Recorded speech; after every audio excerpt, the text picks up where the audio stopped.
Hi hello welcome to Telugu one. ఇండస్ట్రీలో discipline అంటే మరో పేరు మోహన్ బాబు గారు అంటారు.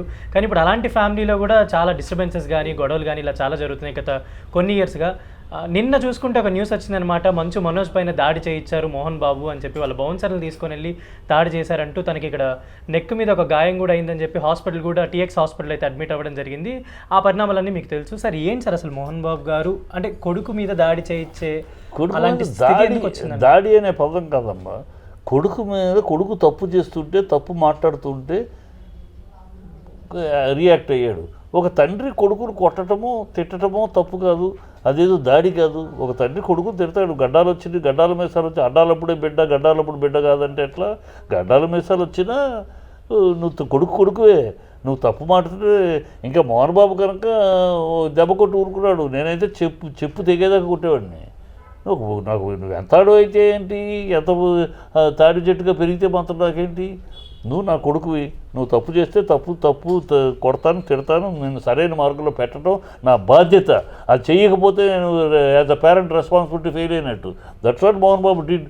తన కొడుకు కరెక్ట్ మార్గంలో లేడు. ఒక కొడుకు చక్కగా వెళ్తున్నాడు, ఒక కొడుకు చక్కగా దారిలో నడుస్తున్నాడు. తన గురించి ఆలోచించాల్సిన అవసరం లేకుండా, పేరెంట్స్ ఆలోచించాల్సిన అవసరం లేకుండా ఎదిగిపోతున్నారు. సో ఫర్గెట్, వాడిని గురించి అవసరం లేదు. ఆడపిల్ల సరే, పెళ్లి చేస్తే ఆడపిల్ల. ఈ రెండో కొడుకు ఏంటి, రాంగ్ రూట్లో వెళ్తున్నాడే, తప్పుడు మార్గంలో వెళ్తున్నాడే, తప్పుడు ఉన్నది పోగొట్టుకుంటున్నాడే, ఉన్న స్థాయి కూడా నిలబెట్టుకోలేకపోతున్నాడే, తనకి స్టార్డమ్ మంచి పర్సనాలిటీ ఉంది, కెరియర్ కూడా నాశనం చేసుకుంటున్నాడే. ఆ బాధ, ఆ గొడవ ఉంటుంది. ఆ బాధలో కరెక్ట్ మార్గం ఏంటంటే, నాకు వాడికి ఇచ్చిన ఆస్తి నాకు కావాలి, వాడు నాకన్నా ఎక్కువ ఇచ్చారు అవి కావాలి అని అడిగితే, ఏ తండ్రి ఎందుకు నీకు ఇవ్వాల్సిన 10 రూపాయలు నీకు ఇచ్చా, నా తదనంతరం రావాల్సింది ఎవరెవరు రావాలని రాసేయను, నీకు ఇవ్వాల్సింది నేను ఇచ్చా. నువ్వు నిలబెట్టుకోకపోతే వాడు నీకు 10 రూపాయలు, నీకు 10 రూపాయలు, నీకు 10 రూపాయలు, ముగ్గురికి 10 రూపాయలు ఇచ్చాను.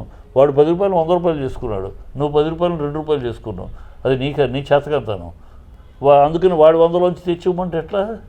అయితే సార్ ఇప్పుడు చాలా రోజుల నుంచే గొడవలు జరుగుతున్నాయి అని అంటే, ఇప్పుడు కొట్టడం వరకు వచ్చిందంటే దీని ముందు కూడా చాలా జరిగే ఉన్నాయి. గతంలో ఇప్పుడు పెళ్ళి అయిన కాడ నుంచి మొదలైందమ్మా. పెళ్ళప్పుడే Mohan Babu is not interested ఈ పెళ్ళికి. ఎందుకు ఇంట్రెస్టెడ్ కాదంటే లవ్ మ్యారేజ్కి అగేన్స్టెడ్ కాదు. విష్ణు కూడా లవ్ మ్యారేజే.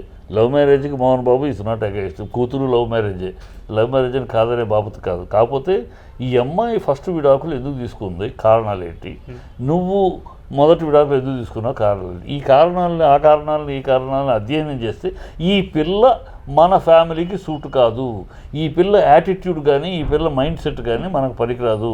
ఫస్ట్ వివాహం అమ్మాయి రద్దు చేసుకోవడానికి కారణాలు కూడా ఇలాంటివి ఉన్నాయి కనుక మనకు వద్దు, ఈ అమ్మాయి వల్ల మన కుటుంబంలో చీలికలు ఏర్పడతాయి, వద్దు అని అన్నాడు. ఆ రోజు కాదు నేను ప్రేమించాం, చించాం, పుంచాం అని అన్నారు, పెళ్లి చేసుకున్నారు. రాను అన్నాడు, అయినా సరే చేసుకున్నారు. ఇప్పుడు అదే మోహన్ బాబు ఏం చెప్పాడు అదే జరుగుతుంది. ఆ అమ్మాయి ఇన్స్టిగేట్ చేయటం, మీకే ఎందుకు రాదు, మీకు ఎందుకు అడగరు, మీరు విష్ణుకే యూనివర్సిటీ దగ్గర మొత్తం విష్ణుకి ఎందుకు ఇవ్వాలి, మీకు ఎందుకు ఇవ్వరు, మీరు అడగండి, మీ దాంట్లో వాటా మీకు ఉంది. ఇలా అమ్మాయి రెచ్చగొట్టడం, వీడు రావడం, గొడవ పడటం. అంటే ఇప్పుడు కేవలం ఈ అమ్మాయి వల్లే గొడవలు స్టార్ట్ అయ్యాయి అనుకోవచ్చు. ఈ అమ్మాయి ఎంటర్ అయినాకే డిస్టర్బెన్స్, వాడు దూరం అయ్యాడు.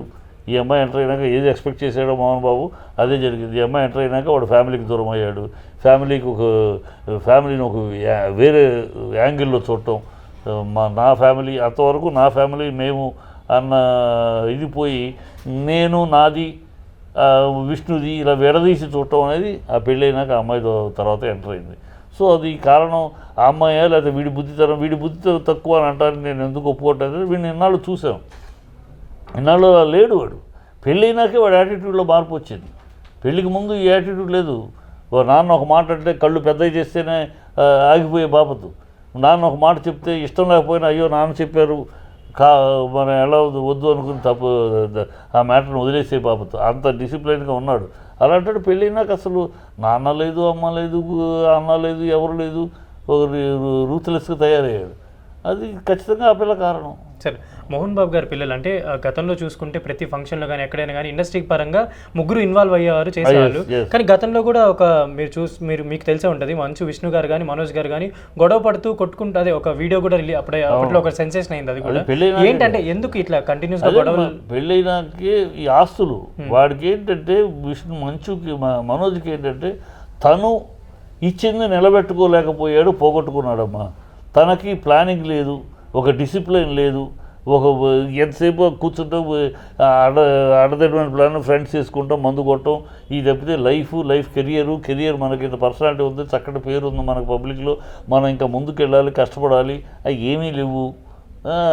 అదే చెప్తానే, ఒక ఫాదర్లో ఉన్న క్వాలిటీస్లో ఎవరు దేన్ని స్ఫూర్తిగా తీసుకుంటారు అనేది జీవితాలు ఆధారపడి ఉంటాయి.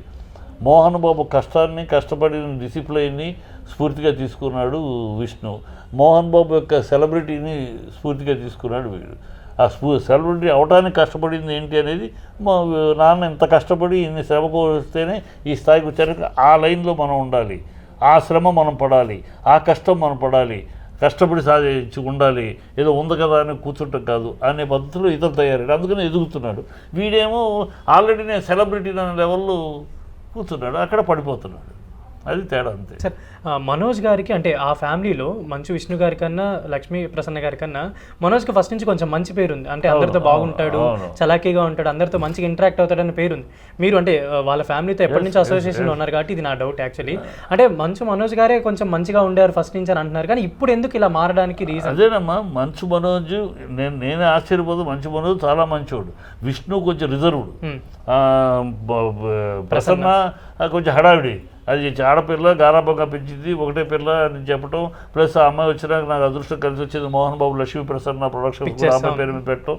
సో అమ్మాయి కొంచెం చనువు ఎక్కువ, కొంచెం స్పీడ్గా హడావిడి ఉంది. మనడేమో రిజర్వ్డ్, వీడే అందరితోటి బాగుండేవాడు. అలాంటి వాడు చెడిపోయాడు, పెళ్ళి అయినాక చెడిపోయాడు. దానికి ఎవరు కారకులు అనాలి? అందుకనే అమ్మాయి ఇది మోహన్ బాబు ముందే కనిపెట్టాడు. మొత్తం పెళ్ళి ఎందుకు అయిపోయింది, ఎందుకు చెడిపోయింది, ఏ కారణం చెడిపోయి అన్నీ స్టడీ చేసి, ఓకే ఈ పిల్ల యాటిట్యూడ్ ఇది, ఈ యాటిట్యూడ్ మనకు సెట్ అవ్వదు, మన ఫ్యామిలీకి డిస్టర్బెన్స్ వస్తుంది అని ఆ రోజు చెప్పాడు. వీడు వినలేదు. So it is obvious. ఆ అమ్మాయి వల్ల ఆ అమ్మాయి మైకంలో మైకమన్నా పెళ్ళమన్నాక మైక ఉంటే తప్పే ఉన్నది కదా. ఆ అమ్మాయి యొక్క యాటిట్యూడ్కి తను లోన్ అవుతున్నాడు, గొడవ పడుతున్నాడు. అయితే సార్ ఇప్పుడు అంటే తండ్రి వచ్చాడు సరే, జనరల్గా ఏ ఫ్యామిలీ అయినా తండ్రి ఒక మాట అనడమో మందలించడం అన్ని ఫ్యామిలీస్లో జరుగుతుంటాయి, కానీ కొన్ని బయటకు వస్తే కొన్ని బయటికి రావు కదా. ఇప్పుడు ఈయన పోలీస్ స్టేషన్కి రావడానికి వెనక అంటే కారణం ఏంటంటే మరీ ఎక్స్టెండ్కి ఏమైనా వెళ్ళబోతుందా ఈ సిచ్యువేషన్ ఏమన్నా అనేది? ఎక్కడికి పోతాడమ్మా వాడు, ఎక్కడ పోతాడు? ఏ పిచ్చిబాగుడు తప్పితే వాడు ఎక్కడ పోతాడు? మోహన్ బాబుని కాదంటే వాడు అడ్రస్ ఏంటి? మోహన్ బాబు కనుక వాళ్ళ I'm disowning Manoj as my son, నా కొడుకుగా అతను నేను త్యజిస్తున్నాను అన్నాడు అనుకో, ఎక్కడ పోతాడు వీడు?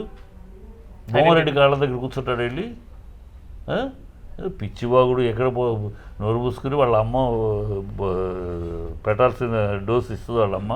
నిర్మల చాలా మంచి పిల్ల, బిడ్డల్ని ముగ్గురిని తన సొంత బిడ్డలా చూసింది. మోహన్ బాబు ఆ రెస్పెక్ట్ ఇచ్చాడు. కనుక ఆవిడ ఎంటర్ అవుద్ది ఖచ్చితంగా. ఆవిడ మాట కాస్త వింటున్నాడు ప్రస్తుతానికి. ఆవిడ మాట ఎంతకాలం వింటాడో తెలియదు. ఎవరి మాట వింటలేదు, ఏ పరిస్థితుల్లో లేడు. మనం అక్కడే అన్ని అవకతవకలు జరుగుతున్నాయి. ఆ నిర్మల మాట వింటాడు. సో నిర్మల మాట విని, అమ్మాయి మాట విని, అమ్మ మాట కాస్త వింటాడు అనుకోడు.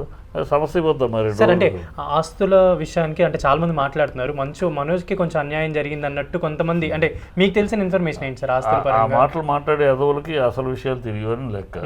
ఎందుకంటే మోహన్ బాబు నాకు ఇన్ని సంవత్సరాలు మోహన్ బాబు నువ్వు తెలుసు, పక్షపాతం అనేది తెలియని వ్యక్తి. తన దగ్గర పనిచేసే స్టాఫ్కి తన పర్సనల్ స్టాఫ్కి కూడా తేడా ఉండదు. తన పర్సనల్ స్టాఫ్కి ఏం అరేంజ్మెంట్స్ ఉంటాయో ఇతర వాళ్ళ స్టాఫ్కి కూడా అంత అరేంజ్మెంట్స్.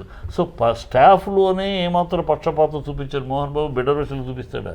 ఇవన్నీ తెలియని పిచ్చి బాగుళ్ళు తప్పితే నాది. మీరు అంటే మీకు ఒక గత 40 ఏళ్ళ నుంచి మోహన్ బాబు గారి ఫ్యామిలీ తోటి మంచి అసోసియేషన్ ఉంది, ఎప్పటి నుంచో మీరు ఫిలిమ్స్లో ఉన్నారు, వాళ్ళు కూడా. అంటే ఇప్పుడు మీరు ఏమైనా మాట్లాడడం జరిగిందండి నిన్న ఇన్సిడెంట్ తర్వాత? ఇన్సిడెంట్ అవగానే నాకు తిరిగానే పొద్దున్నే మాట్లాడి ఏంటన్నా ఏంటి జరిగింది ఏంటి అంటే ఆయన బాధపడ్డాడు. బాధపడకేముంది? ఒక బాధగా ఒక తండ్రిగా ఒక బిడ్డడు సరి మార్గంలో లేడు, ఆ బిడ్డను సరిదిద్దుకోవాలంటే కుదరట్లేదు.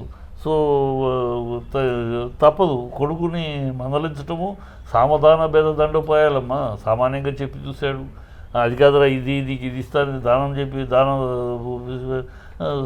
సావధాన భేదాలు చూపించాడు. వాడు చూడరా వీళ్ళు చూడరా, నీ పర్సనాలిటీ ఉంది ఇలా ఉంది ఇలా అయిపోయా అవి చూపించు, ఏమి కుదరినప్పుడు సామధాన భేద దండోపాయం అంతే.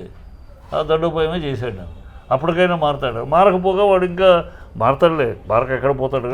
కళ్ళు పైకి ఎక్కువ ఉన్నాయి, ఆ కళ్ళు పైకి దిగితే తెలుస్తాయి నేను ఏంటి అసలు, నేను నా ఉనికి ఏంటి, నా అడ్రస్ ఏంటి, నేను వాట్ ఐ యామ్ ఐ అనే ప్రశ్నించుకుంటాడు ఇప్పుడు. అయితే పెళ్లి విషయంలో కూడా మోహన్ బాబు గారికి ఇష్టం లేకుండా చేసుకున్నప్పటికీ గత సంవత్సరం పైగా అంటే సపరేట్గానే ఉంటున్నట్టు అయితే విషయాలు అయితే తెలుస్తున్నాయి. కానీ ఇప్పుడు దానివల్ల ఇంకా ఏమైనా ఎఫెక్ట్ అయ్యే ఛాన్స్? మోహన్ బాబు దుష్టుడైతే ఇష్టం లేకుండా పెళ్లి చేసుకుని అప్పుడే గెటౌట్ పంపించేవాడు కదా, నీకు నాకు సంబంధం లేదు పోరాడంటే. ఎందుకంటే మోహన్ బాబు కష్టార్జితం, ఇది తాతల ఆస్తి కాదు, తాతలు ఇచ్చిన ఆస్తి కాదు, వీళ్ళకి ఎవరికి హక్కు లేదు. కష్టార్జిత ప్రతి పైసా మోహన్ బాబు చెమటోడు సంపాదించిన డబ్బు. సో స్వార్జితం ఇది, తన ఇష్టం కరెక్ట్ గెటౌట్ అనొచ్చు. కానీ అలా ఇష్టం లేదు చేసుకున్నాడు. వాడు బాగుపడతాడేమో చూద్దాం. మనం అనుకుంటున్నాం వాడు తప్పుదారిలో ఉన్నాడు, వాడు ఏమన్నా పెళ్ళి అయినాకైనా బాగుపడతాడు. లేదు, బాగుపడట్లా, పెళ్ళి అయినాక ఇంకా ఎక్కువైంది ఈ గొడవలు. అది కారణం. సో ఇన్నిసార్లు చూద్దాం, కాలం టైం ఓన్లీ. సార్ ఇప్పుడు మీరు వాళ్ళ ముగ్గురిని ఎప్పటి నుంచో మీరు చూస్తున్నారు కాబట్టి మీరు అంటే ఈ విషయంలో మనోజ్కి మీరు ఏమైనా సలహా అలా ఏమన్నా? మనోజ్కి సలహా ఇచ్చి నేను గతంలో కూడా ఒకసారి కలిసినప్పుడు, గతంలో ఈ వీళ్ళిద్దరి మధ్య గొడవ జరిగినప్పుడు కూడా సలహా ఇవ్వటం జరిగిందమ్మా.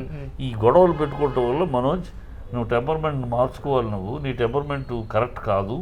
ఈ గొడవలు పెట్టుకోవటం వల్ల నువ్వు వచ్చేది ఏమీ లేదు, ఇవి లూజ్, ఇంకా ఉన్నది కూడా లూజ్ అవుతావు. సో నువ్వు ఇంతకుముందు ఎలా అందరితో బాగున్నావు, చక్కగా ఉన్నావు, అలాగే ఉండు. అలాగే నువ్వు సలహాలు తీసుకో. ఇంట్లో ఒక సక్సెస్ఫుల్ ప్రొడ్యూసరు, సక్సెస్ఫుల్ ఆర్టిస్ట్ ఉన్నాడు ఇంట్లో, ఆయన చెప్పింది సలహాగా తీసుకో. ఆయన చెప్పింది సలహాగా తీసుకుని దాన్ని నడుపుకుని వెళ్ళటం పద్ధతి. ఎందుకంటే సక్సెస్ఫుల్ ఎంత కష్టపడి అనేక డక్కా ముక్కలు తిన్నాడు. మోహన్ బాబు అడుగుపెట్టిన కాడ నుంచి అలా సోపానానికి రాలా, కింద పడ్డాడు, పైన లేచాడు, మూతిపళ్ళు రాలగొట్టుకున్నాడు, మోకాళ్ళు దెబ్బ కొట్టించుకున్నాడు, అన్నీ కింద పడి మీద పడి కింద పడి పైకి వెళ్ళేసాడు. మా కళ్ళారంతో 3 సార్లు ఆస్తులు మొత్తం అమ్ముకుని ఖాళీ చేతులు అయ్యి మళ్ళీ పుంజుకున్నాడు. సో అలా కష్టాలు పడి వచ్చినాడు. సో అతని జీవిత అనుభవం ఎంత ఉంటుంది. సో నాన్న అలాంటి ఆయన ఇంట్లో ఉండగా ఆయన చెప్పిన మాట విని ఆయన ఏమంటున్నాడు, ఎందుకు అన్నాడు, నీకోసమే కదా, ఆయనకేమీ నువ్వు చెడిపోవాలని కోరుకోడు కదా, ఇతన్ని కూడా చెప్పాం. అయినా అతను సో అంటే పోలీస్ కంప్లైంట్ అలాంటిది ఏమి పెట్టుకోకుండా పెట్టాడు. పెట్టేంత ధైర్యం చేయడు, ఆ సాహసం చేయడు. సాహసం చేస్తే ఇప్పుడు నాలాంటి వాళ్ళు కూడా తిడతారు, బుద్ధి ఉందని, కానీ కనుక సాహసం చేయడు. Okay, thank you.